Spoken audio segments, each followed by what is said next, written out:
नमस्कार साथियों, पिछली कक्षा में हमने शिक्षण कौशल के सिलेबस पर चर्चा की थी।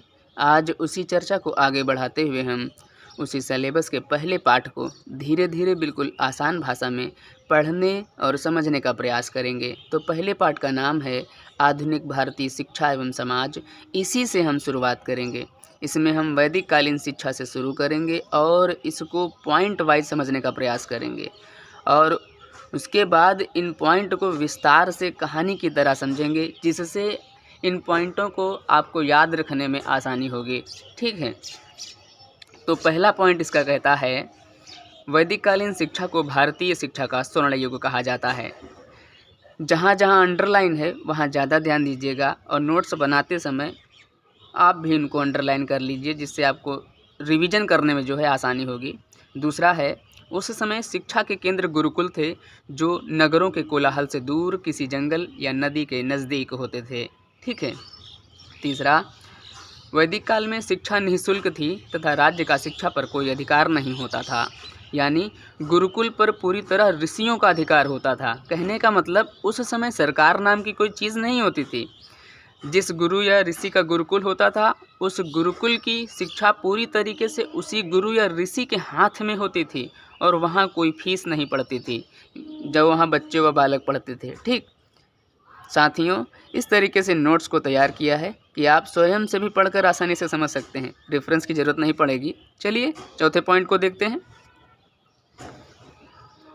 चौथा पॉइंट, उस समय गुरुकुल की आय के साधन निम्नलिखित थे। पहला था भिक्षाटन, यानी जो गुरुकुल के बालक भिक्षा मांगने जाते थे उसके सहयोग से गुरुकुल चलता था। दूसरा था राजा द्वारा दिया गया सहयोग। कभी कभी राजा गुरुकुल को अन्न, भोजन, गाय, स्वर्ण मुद्राएं भेंट करते थे, उपहार आदि दिया करते थे, लेकिन राजा का कोई अधिकार नहीं होता था गुरुकुल पर, ये याद रखिएगा। ठीक है, वो केवल उपहार स्वरूप चीज़ें दिया तो करते थे दान में, जिससे गुरुकुल चलता रहे। ठीक, आगे तीसरा है धनी लोगों के द्वारा दी गई सहायता।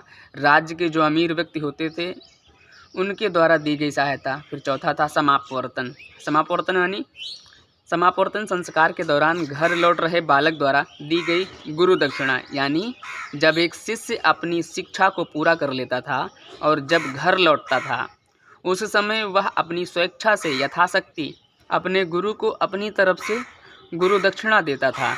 यही प्रमुख स्रोत थे गुरुकुल की आय के। ठीक है। पांचवा,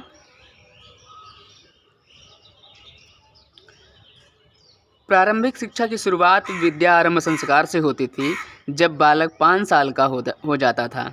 विद्यारंभ संस्कार के दौरान कुल पुरोहित बालक को नहला धुलाकर, नए कपड़े पहनाकर, उसकी उंगलियां पकड़कर चावल के दानों पर वर्णमाला के अक्षर लिखवाता था। इसके पश्चात कुल पुरोहित को दक्षिणा आदि देकर विदा कराया जाता था। ठीक है, एक बात यहाँ पर ध्यान रखिएगा आप, विद्यारंभ संस्कार गुरुकुल के पहले का संस्कार है। अगर देखा जाए तो शिक्षा का पहला जो संस्कार था वो विद्यारंभ संस्कार से होता है, जो घर पर ही बच्चे को जो शुरुआती पढ़ने लिखने की शिक्षा दी जाती थी उसी को विद्या आरंभ संस्कार कहते हैं। आगे देखते हैं। जैसे बच्चे को वर्णमाला सिखाना, गिनती सिखाना, पहाड़ा आदि सिखाना। कुल मिलाकर प्रारंभिक शिक्षा घर पर होती थी और उच्च शिक्षा के लिए बालक गुरुकुल जाया करते थे। ठीक है। छठा, उच्च शिक्षा की शुरुआत गुरुकुल में उपनयन संस्कार से होती थी। उपनयन का अर्थ होता है समीप ले जाना या के पास ले जाना। उपनयन संस्कार में निम्नलिखित तथ्य महत्वपूर्ण थे। देखो, इस बॉक्स को आप इसी तरह बना लीजिए जिससे आपको जो रिवीजन करने में बहुत आसानी होगी। आप एक साथ सारी चीज़ों पर नज़र डाल सकेंगे। जैसे ये कॉलम ब्राह्मण का, ये क्षत्रिय का और वैश्य का, उपनयन संस्कार की उम्र और उपनयन संस्कार का मौसम, उपनयन संस्कार का मंत्र और उपनयन संस्कार के ऊपरी वस्त्र। यानी उपनयन संस्कार की उम्र ब्राह्मण में जो थी 6 से 8 वर्ष मानी गई है, क्षत्रिय में 10 वर्ष और वैश्य में 11 से 12 वर्ष के लिए थी। और उपनयन संस्कार का जो मौसम होता था, मतलब ब्राह्मण को बसंत ऋतु में उपनयन संस्कार दिया जाता था। ठीक है। और क्षत्रिय को ग्रीष्म में, वैश्य को शरद ऋतु में यानी पतझड़ के मौसम में, जब पत्ते वृक्षों से गिरने लगते हैं। और उपनयन संस्कार का जो मंत्र होता था वो ब्राह्मण के लिए गायत्री मंत्र था, क्षत्रिय के लिए त्रिष्टुप और वैश्य के लिए जगती मंत्र था। ठीक है। और उपनयन संस्कार के लिए जो ऊपरी वस्त्र थे वो ब्राह्मण के लिए काले हिरण की खाल के थे, क्षत्रिय के लिए धब्बेदार हिरण की खाल के थे और वैश्य के लिए बकरे की खाल के वस्त्र बने होते थे। ठीक है। आगे देखते हैं 7वें पॉइंट को।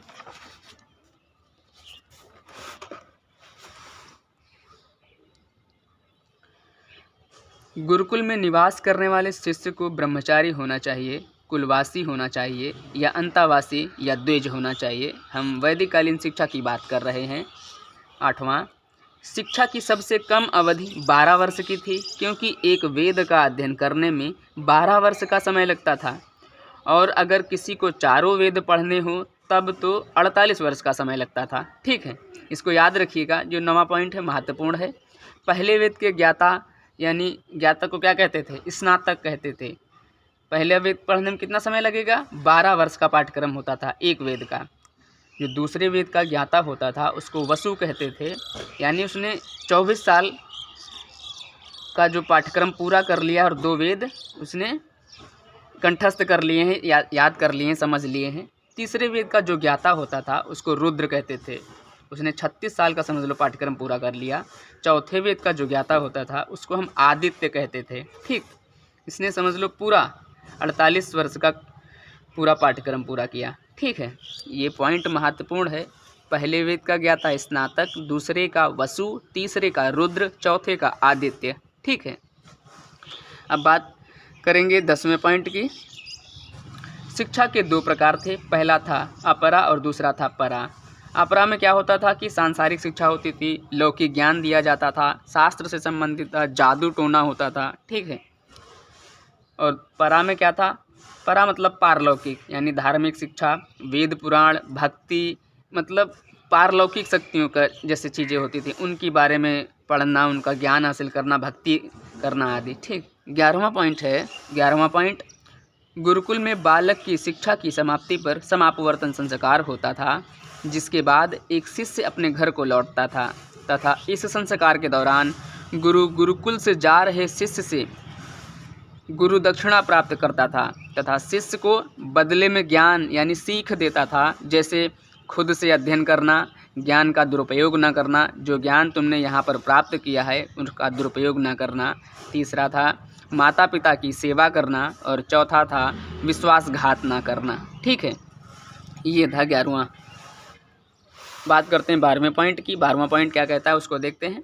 12वां, वैदिककालीन शिक्षा के दौरान गुरुकुल में कठोर स्वानुशासन था, लेकिन यह दंडात्मक नहीं था। ठीक है। अनुशासन में विद्यार्थी को प्रातःकाल उठना, गुरुकुल की साफ सफाई करना, गुरुमाता के कामों में हाथ बटाना, भिक्षाटन करना, अहिंसा अपनाना, झूठ ना बोलना, चोरी ना करना, अपनी इंद्रियों को नियंत्रण में रखना जैसे नियमों का पालन करना पड़ता था। ठीक है। 13वां पॉइंट, आज की तरह लिखित परीक्षाएं नहीं थीं, यानी वैदिक काल में जो आज के समय जो लिखित परीक्षाएं होती थीं वो उस समय में नहीं होती थीं। इसमें विद्यार्थी अगली कक्षा में जाएगा कि नहीं इसमें गुरु का निर्णय होता था, यानी अगर गुरु ने सोचा है, देखा है, उसका परखी उसकी योग्यता को, तभी वो उसको आगे के लिए दाखिला देते थे, आगे के लिए उसको बढ़ाते थे, है ना, नहीं तो फिर उसी कक्षा में पढ़ो पहले। 14वां, वैदिक काल के दौरान अनेक प्रकार की शिक्षण विधियों का सहारा लिया जाता था, जैसे चिंतन मनन विधि, वाद विवाद विधि, अनुकरण विधि, रटंत विधि, करके सीखना, व्याख्यान विधि आदि का प्रयोग किया जाता था जब शिक्षण करते थे गुरु। लेकिन यह मुख्यतः अमनोवैज्ञानिक शिक्षण था, क्योंकि इसमें ज़्यादातर विद्यार्थी निष्क्रिय रहता था, है ना। बात करते हैं 15वें पॉइंट की। 15वां पॉइंट क्या कहता है उसको देखते हैं। अभी इन पॉइंट को आप ध्यान से पढ़िए तथा समझिए, आगे हम इन्हीं पॉइंटों को विस्तार से कहानी की तरह समझेंगे। ठीक है, तब आपको इन पॉइंटों को कोरिलेट करने में आसानी होगी, आप इन चीज़ों को फिर आसानी से याद कर पाएंगे, है ना। उसको केवल सुनिए और इसका नोट्स बना लीजिए। फिर 15वां है, प्रयाग, काशी, तक्षशिला, कांची, कर्नाटक, कन्नौज, मिथिला, धार आदि वैदिक शिक्षा के मुख्य केंद्र थे। ठीक है। 16वां पॉइंट, वैदिक काल में स्त्री शिक्षा की दशा बेहतर थी। अपाला, घोषा, गार्गी, मांडवी जैसी विदुषी महिलाओं का जो दर्शन है इस बात की पुष्टि करता है। हाँ, ये सही बात है, लेकिन अगर बहुत गहराई से इसको देखा जाए तो स्त्री शिक्षा बेहतर थी, यह केवल कहने के लिए मात्र है। इस पर हम चर्चा बाद में करेंगे, ठीक है। आगे देखते हैं। शिक्षा का सर्वोच्च लक्ष्य मोक्ष की प्राप्ति थी, लेकिन इसके अलावा जीविकोपार्जन, सामाजिक कुशलता, भाईचारा, नैतिक ज्ञान तथा व्यवसाय भी इसका उद्देश्य था, ठीक है। मतलब शिक्षा के द्वारा जीविकोपार्जन करना, भाईचारा को बढ़ावा देना, व्यवसाय में ज्ञान का प्रयोग करना इसका उद्देश्य था, लेकिन मुख्य उद्देश्य लक्ष्य की प्राप्ति जो थी वो क्या था? मोक्ष की प्राप्ति करना, ठीक है। आज के लिए इतना ही, धन्यवाद। कल हम इन्हीं पॉइंटों को विस्तार से पढ़ेंगे, ठीक है।